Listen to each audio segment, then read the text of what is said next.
Media మిత్రులకి వేదిక మీద ఉన్న మిత్రులకు నమస్కారం. బాల్క సుమన్ గారు చాలా విషయాలు చెప్పారు. వాటన్నిటికీ జోలికి పోకుండానే ఈ జూబ్లీహిల్స్ ఎన్నికల్లో బాధ్యులుగా పనిచేస్తున్నాం కాబట్టి ఒకటి రెండు విషయాలు మీ దృష్టికి తీసుకురావాలి, మీ ద్వారా ప్రజల్లోకి పోవాలని. రాత్రి ఒక పాస్టర్ ఇంటిపైన 30 నుంచి 40 మంది పోలీసు దాడి చేశారు. చాలా సీనియర్ పాస్టర్, ఇక ఆయన పేరు మేము బయటికి తీసుకురావడం లేదు, కానీ మీ మీడియా మిత్రులకు ఊరికేనే అర్థమైపోద్ది ఎవరు అనేది. చాలా పెద్ద మనిషి, జూబ్లీహిల్స్ నియోజకవర్గంలో చాలా పాపులర్ పర్సన్. విపరీతమైన బెదిరింపులు పోలీసు వాళ్ళు, వీడియోలు చూపించడం, ఈ కేటీఆర్ ఎందుకు కలిసినావు, ఈ బీఆర్ఎస్ మాజీ మంత్రిని ఎందుకు కలిసినావు, ఏమనుకుంటున్నావు, ఏం సంకేతం ఇస్తున్నావు అని రకరకాలుగా వేధించి నీ ఇక్కడి నుంచి నిన్ను తన్ని తరుపుతాం బిడ్డ, అన్నీ మూసుకొని ఉండు, లేదా ఇటని సెలవు పెట్టి వెళ్ళిపో అని చెప్పని పాస్టర్ని బెదిరించారు. తర్వాత రాత్రి మా బూత్ కమిటీ కన్వీనర్ని, ఆయనకు ఒక 75 గజాలకు సంబంధించి ఒక చిన్న వివాదం ఉంది, రాత్రి పిలిపించుకొని బిడ్డ జాగా ఉండాలన్నా పోవాలన్నా తెలుసుకో, ఎట్టి పరిస్థితుల్లో బిడ్డ నిన్ను తొక్కేలు పెడతాం అని బెదిరిస్తే, ఆ రాత్రి నాకు ఫోన్ చేస్తే నీకేం భయం లేదు, మేము చూసుకుంటాం, మేము ఆ బెదిరించిన ఆ పోలీసు వాళ్ళని కానీ బెదిరించిన నాయకుడి సంగతి కానీ చూస్తామని చెప్పానంటే, తెల్లారేసరికే కాంగ్రెస్ గూండాలు వచ్చి కార్లు ఎక్కించుకొని తీసుకుపోయి ఇదే నవీన్ తోటి కండువా కప్పించడం జరిగింది. మీరు ఊరికే ఎంక్వైరీ చేస్తే ఆ పర్సన్ ఎవరో కూడా తెలిసిపోద్ది. మా బూత్ కమిటీ కన్వీనర్, ఏంటి దౌర్జన్యం, ఇంత బహిరంగంగా బరితెగించడం ఏంది? తెలంగాణ ప్రభుత్వం ఏ కల్చర్ని ఇంట్రడ్యూస్ చేయదలుచుకున్నది? ఇంకా 3 సంవత్సరాల పాలన ఉంది.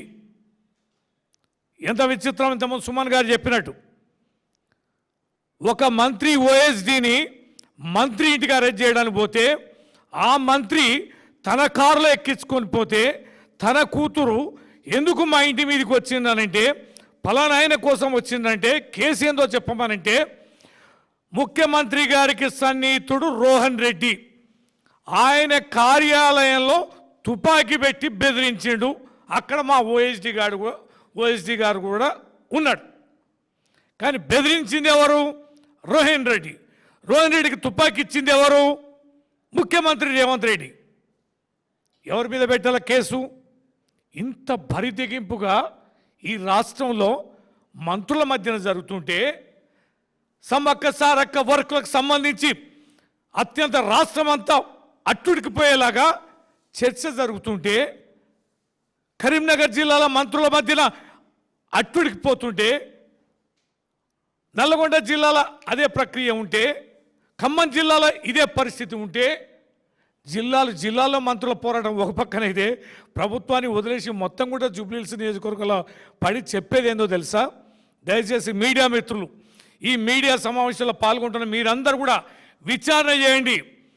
జూబ్లీహిల్స్ నియోజకవర్గం అంటే ఉన్నత వర్గాల నియోజకవర్గం కాదు ఇది. 90% స్లమ్స్ అన్ని ప్రభుత్వ స్థలాలలో 40, 50, 60 ఏళ్ళ నుంచి చిన్న గుడిసెలేసుకొని మంచినీళ్ళు లేక, కరెంటు లేక, బురదలల్లా, రాళ్ళల్లా, బోళ్ళల్లా, తుప్పలల్లా ఏళ్ళ తరబడి దోమల మధ్యన, అనేక రకాల జంతువుల మధ్యన సంవత్సరాల తరబడి జీవించి ఇప్పుడు కాస్త వాళ్ళు రూములు కట్టుకొని కరెంట్ ఇచ్చి, మంచినీళ్ళు ఇచ్చి, సన్న గల్లీలల్లా బతుకుదెరువు కోసం కూలీనాలు చేసి బతికే ప్రజల మధ్యన ఇవాళ ఈ ప్రభుత్వం చెప్తున్నది.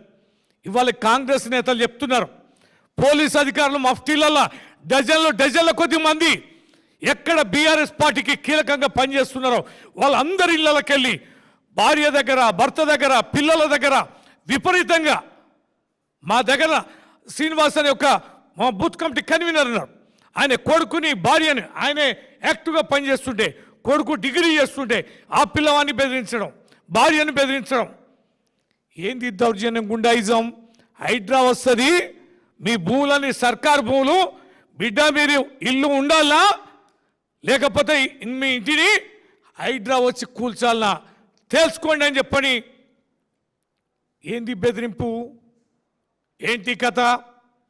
ఇది హైదరాబాదు నడిబొడ్డున జరుగుతున్న ఒక ఉప ఎన్నిక. యావత్ భారతదేశం గమనిస్తున్న ఎలక్షన్ కమిషన్ ఆధ్వర్యంలో జరుగుతున్న ఎన్నిక ఇది. మా మాగంటి సునీత గారు పిల్లలు ఓటింగ్ పోతే 10 మంది 20 మంది తోటి పోతే వారి మీద కేసులు పెట్టారు. 10-20 మంది. ROM అంటాడు 50 మంది లోపల ఉంటే పర్మిషన్ అక్కర్లేదండి, మీ తెరువు వచ్చినా ఎవరు వచ్చినా చెప్పండి అని. మఫ్టీలో ఉన్న పోలీసు వాళ్ళు వెనకొచ్చి ఎట్లా తిరుగుతున్నారు మీరు, నీ సంగతి ఎరికే అని ఫోటోలు కొట్టుకోవడం, ఈ అంతు తెలుస్తామనడం, వెనక్కి వెళ్ళిపోండి అని చెప్పని వెనక నుంచి పంపించే ప్రయత్నం చేయడం. ఈ రకంగా గెలవదలుచుకున్నారా? మీ ఫ్రస్ట్రేషన్ అర్థమవుతాను. యావత్ తెలంగాణ ప్రజలు ప్రభుత్వానికి వ్యతిరేకంగా ఉన్నారు. బాల్క సుమన్ గారు అనేక విషయాలను ఉటంకించారు. ఆ ప్రభావం అదే కుటుంబాల నుంచి వచ్చి సెటిల్ అయిన జూబ్లీహిల్స్ నియోజకవర్గ ప్రజలకి తెలుసు. ఇక్కడ డబ్బులకో ఇతర భావోద్వేగాలకో లేకపోతే భవిష్యత్తులో ఇంకేదో ఇస్తారనో ఆశ లేదు వీళ్ళకి. 100 రోజులలో చేస్తామని ఇచ్చిన హామీలు 2 సంవత్సరాలను అమలు పరచలే, ఇంకా 3 ఏళ్లలో అమలు పరచరనే ఆశ కూడా లేదు. అంతేకాదు ఇట్లా బెదిరించి అదిరించి ఓట్లేస్తే గెలిపిస్తే ఇంకా 3 ఏళ్ళు కూడా రాష్ట్ర వ్యాప్తంగా ఇట్లనే చేస్తారనే అభిప్రాయం యావత్ తెలంగాణ ప్రజల్లో ఉంది, జూబ్లీహిల్స్ నియోజకవర్గ ప్రజల్లో ఉన్నది. మేము కాపాడుకొని తీరుతాం. ప్రజాస్వామ్యయుతంగా పోరాటం చేస్తాం. ఈ ఎన్నికల్లో మీరు చేసే అరాచకాన్ని ఎదుర్కొని తీరుతాం. ప్రజలు కూడా విజ్ఞప్తి చేస్తాం, ఇలాంటి ఆటుపోట్లను ఎదుర్కోవాలి. ఇలాంటి దుర్మార్గులని మీరు కూడా ఊహించి ఉండకపోయి ఉండొచ్చు.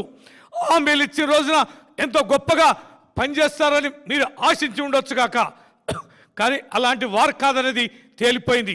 ఎక్కడ ఎవరున్నా మా విజ్ఞప్తి ఒకటే, ఈ ఎన్నిక ద్వారా ఈ ప్రభుత్వానికి ఒక గుణపాఠం చెప్పాలి, ఒక సందేశాన్ని ఇవ్వాలి. ఒక కర్రు కాల్చి వాత పెట్టే అవసరం ఈ ఎన్నిక సందర్భంగా ఉంది. వీడియోస్లలో చూస్తాను, వీళ్ళు ఏమైనా సెంటర్లు ఉన్నారా, వీళ్ళు ఏమైనా స్టేట్లో ఉన్నారా, ఈ ఎన్నికతోటి ప్రభుత్వాలు ఏమైనా మారుతాయా? మారవు. కానీ ప్రశ్నించే గొంతుకకి ఒక ధైర్యాన్ని ఇచ్చినట్లు అవుద్ది, ఏలుతున్న పాలకులకి ఒక బుద్ధి చెప్పినట్లు అవుద్ది, ఓ భయం చెప్పినట్లు అవుద్ది. కనుక మీరు బెదిరించి ఇలా ప్రజల ఓట్లు వేయించుకోలేరు కాక ఆ ప్రజలు కూడా బెదిరించే పరిస్థితి లేదు. మా ఇల్లు కూల్చినా, మా మీద కేసులు పెట్టినా, ఎన్ని దాడులు చేసినా మేము కేసీఆర్ గారిని గెలిపించుకుంటాం, మాగంటి సునీత గారిని గెలిపించుకుంటాం. ఈ ప్రభుత్వానికి గట్టిగా బుద్ధి చెప్పాలనే లక్ష్యంతో ఉన్నామనే ప్రజల అభిప్రాయం ఉంది. ఈ అభిప్రాయాన్ని చివరిదానిగా కొనసాగించాలి. వారి అరాచకాలని మీడియా కూడా నిరంతరం ప్రజల్లో పెట్టాలి, లేకపోతే ఇక ప్రజాస్వామ్య విలువలకి అర్థమే లేదు. ఎంతోమంది చెప్తుంటారు, గతంలో ఇంతకుముందు బాల్క సుమన్ గారు చెప్పారు, మేము మునుగోలులో కానీ నాగార్జున సాగర్లో కానీ హుజూర్ నగర్లో కానీ కీలకంగా మేము పనిచేస్తాం. ఎక్కడ సీజ్ చేసుడు కానీ అరెస్టులు చేసుడు కానీ డబ్బులు పట్టించడం కానీ లేకపోతే ఇబ్బందులు పెట్టడం అనేది కానీ ప్రభుత్వం అనేది పూర్తిగా ఎక్కడ ఇన్వాల్వ్ కాకుండా పారదర్శకంగా మేము పనిచేస్తాం. ఒక్క చిన్న కంప్లైంట్ కూడా ఏ రకంగా చూడలే. కానీ ఇవాళ మీ ఓటమి అంచలో ఉన్నారు. ఇంకా 3 ఏళ్ల పాలన ఉంది, పరువు ఎట్లా నిలుపుకోవాలి? నీ పార్టీల గ్రూపుల పంచాయతీ ఉంది, మంత్రుల మధ్యన ఐక్యత లేదు, అధికారుల మధ్యన ఐక్యత లేదు, ప్రభుత్వ అధికారులందరూ కూడా విచ్చలవిడితనంగా ఉన్నారు. అవినీతి పెరిగిపోయింది. ఎంతమంది ఏసీబీ ట్రాప్ అవుతున్నారో మీరు చూస్తున్నారు, ఇంకెంతమంది కావాల్సి ఉన్నారో మీరు చూస్తున్నారు. ఏ ఫైల్ అయినా ఏ పని అయినా పైసలు ఇవ్వండి పని కావడం లేదనేది చాలా స్పష్టంగా తెలిపోతుంది.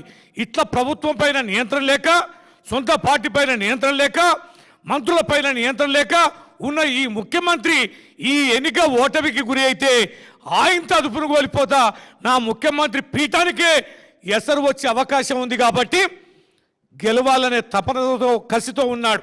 అందుకనే ఎన్ని రకాలైనటువంటి దౌర్జన్యాలకి, ఎన్ని రకాలైన దాడులకి, అప్రజాస్వామ్య విధానాలకు కూడా పాల్పడడానికి సిద్ధంగా ఉన్నాడు. కాబట్టి ప్రజలు ఖచ్చితంగా మరి బుద్ధి చెప్పాలని బీఆర్ఎస్ పార్టీ ప్రజాస్వామ్యయుతంగా పోరాడి తీరుతుంది, ఎండగట్టి తీరుతుందని ఈ సందర్భంగా మనం చేస్తూ సెలవు తీసుకుంటాం. జై